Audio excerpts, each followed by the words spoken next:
Hello friends, good morning. আবারও একটা নতুন দিনের শুরুতে আমার একটি নতুন ভিডিওতে তোমাদের সবাইকে অনেক অনেক স্বাগত।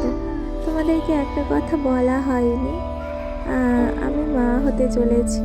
তাই আমার শ্বশুরবাড়ি থেকে আজকে পঞ্চসাদের আয়োজন করা হয়েছিল, তারই কিছু ক্লিপ শেয়ার করলাম। দেখো, এখানে 5 রকম মিষ্টি, 5 রকম ফল দেওয়া হয়েছিল। তারপরে লাঞ্চে মা আমার জন্য বানিয়েছিল লুচি আর বানিয়েছিল বেগুন ভাজা।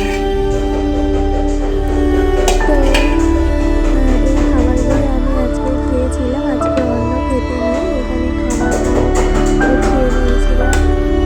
আর বাবার আজকে নিমন্ত্রণ রয়েছে, তো এখানে দুধ চাল দিয়ে নিয়েছিল মা। আর আমি মায়ের জন্য এখানে ভাত করেছিলাম।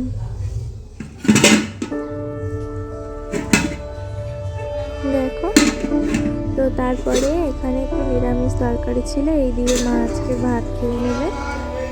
তো এই হলো আমাদের দুপুরের লাঞ্চ। সন্ধ্যাবেলায় আমরা চলে গিয়েছিলাম ঠাকুরতলায়, বিবি মার পূজা হয়েছিল, তো তার জন্য ঠাকুরতলায় প্রসাদ বিতরণ হচ্ছিল এইভাবে। তারপরে লাঞ্চে আমি বানিয়ে নিয়েছিলাম রুটি